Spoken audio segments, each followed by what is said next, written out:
Assalamualaikum warahmatullahi wabarakatuh. Perkenalkan, nama saya Babang Hermawan dari SD 2 Sangka. Saya adalah CGP angkatan 10. Di sini saya ditemani dengan rekan sejawat saya, yaitu silakan Bu perkenalkan diri. Ya, terima kasih Pak Guru. Nama saya Sarita Dita. Saya guru SD 2 Sangka, mengajar kelas 1. Ya baik Bu, terima kasih atas perkenalannya. Pada kesempatan kali ini kami akan melakukan supervisi akademik, yaitu pra-observasi, di mana tujuannya adalah untuk mengukur sejauh mana persiapan observer dalam melakukan kegiatan observasi supervisi akademik. Begitu Bu. Bagaimana kabarnya Bu? Alhamdulillah. Terima kasih atas waktu dan kesempatannya. Pada kesempatan kali ini saya mengajukan pertanyaan ya Bu ya. Saya ada beberapa pertanyaan kepada Ibu. Baik Bu, kita mulai saja untuk pertanyaan pertama, yaitu tujuan dari pembelajaran kali ini apa yang akan Ibu capai? Pembelajaran kali ini saya akan mempelajari tentang benda hidup dan benda tidak hidup. Nah, tujuannya itu ada dua. Tujuan yang pertama yaitu siswa mampu menyebutkan ciri-ciri benda hidup dan benda tidak hidup. Dan tujuan yang kedua yaitu siswa mampu menganalisis benda hidup antara benda hidup dan benda mati. Baiklah Bu, jadi yang akan Ibu fokuskan adalah pengetahuannya, gitu ya. Ya baik Bu, jadi Ibu memiliki dua tujuan yang akan diucapkan. Yang pertama adalah peserta didik dapat menyebutkan ciri-ciri benda hidup ya.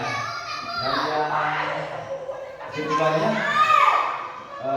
peserta didik dapat menganalisis benda hidup dan benda tak hidup ya, begitu ya. Kedua dari pembelajaran Ibu nanti ada pengembangannya. Apa yang ingin Ibu fokuskan? Saya ingin mengembangkan di pengetahuan, di mana siswa nanti bisa membedakan antara benda hidup dan benda tidak hidup. Baiklah, jadi yang akan Ibu fokuskan adalah pengetahuannya, gitu ya. Baik, pertanyaan yang ketiga, yaitu strategi apa yang akan Ibu lakukan pada saat pembelajaran? Pada pembelajaran kali ini saya akan menggunakan pendekatan saintifik, keberanian, terus pembelajarannya juga berdiferensiasi, di mana nanti siswa akan dibagi kelompok menjadi 3 kelompok. Dengan gaya belajarnya, yang pertama yang gaya belajarnya auditori, nanti siswa akan diperdengarkan dengan suara-suara. Begitu ya.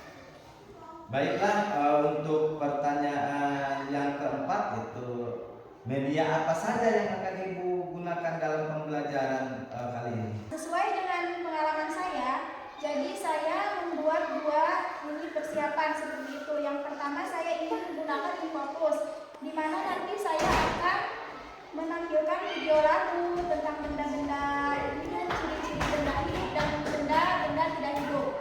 Selanjutnya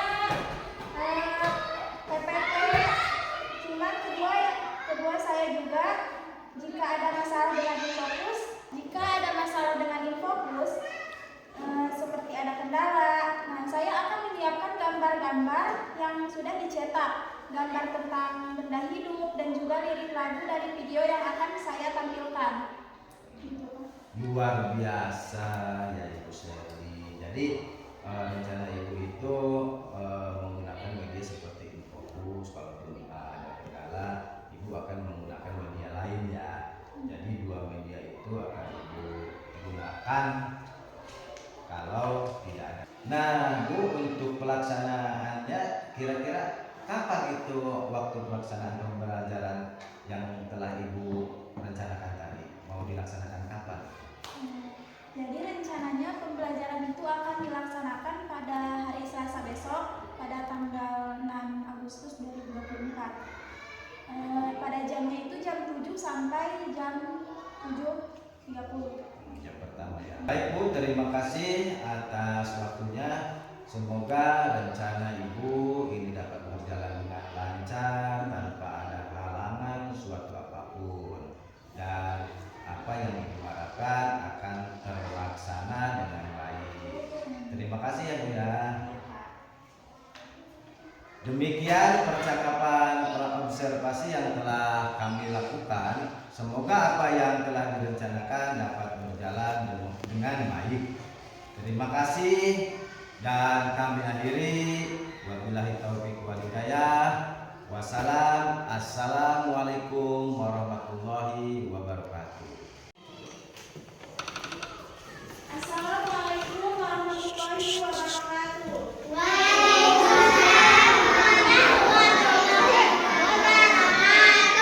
Gimana kabarnya, sehat? Sekarang berdoa dulu. Satu, dua, tiga. Satu dari kanan, satu dari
hormati Bapak Anugrah Lesmana sebagai fasilitator.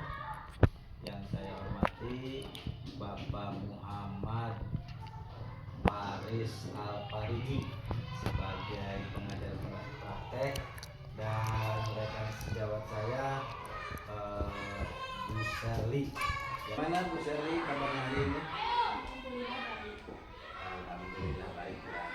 Bu Sherly kan kemarin sudah melakukan pembelajaran ya di kelas berapa kemarin? Kelas 1. Nah, bagaimana pengalaman Ibu kemarin waktu mengajar kelas 1? Pengalaman saya kemarin lumayan lancar Pak. Tapi memang ada beberapa kendala di saat sudah melakukan pembelajaran. Siswa itu ada yang sedikit mengerti, ada yang tidak gitu. Jadi pemikirannya itu masih belum terkontrol gitu Pak. Ya. Jadi yang mengerti, yang tidak gitu. Tapi memang 80% mengerti dan 20%-nya masih ada yang tidak mengerti. Nah, menurut Bu Sherly itu yang belum mengerti sekitar 20% itu masalahnya apa? Mungkin karena apa ya, kan tadinya saya mau memfasilitasi si Infokus, tapi adanya kendala Mengadakan ya, memakai Infokus, tapi karena adanya kendala Infokusnya tidak bisa, jadi saya menggunakan semacam apa gitu ya, gambar ya. Betul Bu, kemarin juga saya melihat ya dan memperhatikan, jadi sudah ada beberapa siswa yang sudah aktif gitu ya. Nah, rencana ke depan itu Ibu akan seperti apa?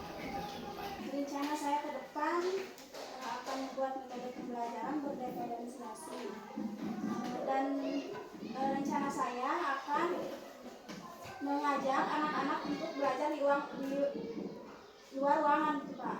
Jadi melihat lingkungan agar mereka tahu apa itu benda hidup dan benda tidak hidup. Kan kemarin saya mengajarkan itu. Nah, jadi saya ingin anak-anak itu bukan hanya di dalam ruangan itu belajarnya Pak, jadi di luar ruangan. Seperti misalkan melihat tanaman-tanaman, hidup, benda hidup dan benda tidak hidup, agar mereka semakin bisa membedakan mana itu benda hidup dan benda tidak hidup. Nah, bagus sekali tuh Bu kalau misalkan Ibu menerapkan pembelajaran di luar ruangan. Nah, maksudnya kira-kira kalau nanti Ibu menerapkan pembelajaran di luar ruangan itu kira-kira akan menemukan kendala tidak? Atau tantangannya akan seperti apa kalau Ibu akan melakukan pembelajaran di luar ruangan? Itu ada ya Pak ya. Jadi kendalanya itu kan anak-anak di dalam usia dari kelas 1 itu masih belum bisa terkontrol gitu Pak. Nah, jadi mereka tidak bisa membedakan pembelajaran di luar ruangan gitu Pak. Jadi mereka akan merasakan kalau di luar ruangan itu mereka akan bermain, jadi tidak bisa sepenuhnya belajar gitu Pak. Memang belajar itu harus sambil bermain, tapi harus ada taktiknya gitu Pak. Harus pintar-pintar mengontrol. Jadi akan banyak mereka bermain, bukan malah belajar. Jadi seperti itu ya tantangannya. Nah, sekarang menurut Ibu nih, menurut Bu Sherly, kira-kira pembelajarannya efektif di dalam kelas, di dalam ruangan apa di luar ruangan? Menurut saya memang di luar ruangan, tapi kan ada itu kendalanya ya, karena kalau terus-terusan di dalam ruangan mereka akan terus merasa bosan gitu Pak, merasa bosan kalau di dalam ruangan. Maksudnya bergantian gitu ya. Iya. Jadi kadang di dalam kelas, tapi sekali-sekali belajar di luar kelas gitu ya, di luar ruangan gitu ya. Bu Sherly, kemarin saya amati ya, saya lihat Bu Sherly itu sedikit kesulitan untuk mengajak siswa bagaimana. Itu kendalanya apa itu Mas? Memang anak-anaknya masih terlalu susah dikontrol. Jadi umur-umur kelas 1 masih susah. Ibu tadi kan berencana untuk menerapkan pembelajaran di luar ruang. Kemarin saya lihat di dalam ruangan juga Ibu sedikit kesulitan untuk mengajak siswa untuk aktif dalam belajar.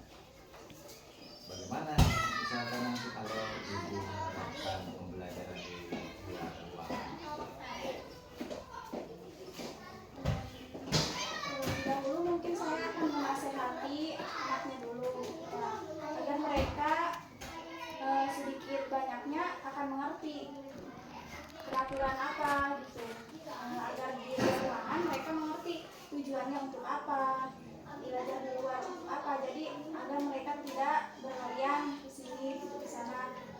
Jadi memberitahu dulu mereka akan apa di luar, belajar apa. Nah, Bu Sherly, kegiatan isi ini sangat banyak manfaatnya ya bagi kita untuk melakukan pengembangan diri.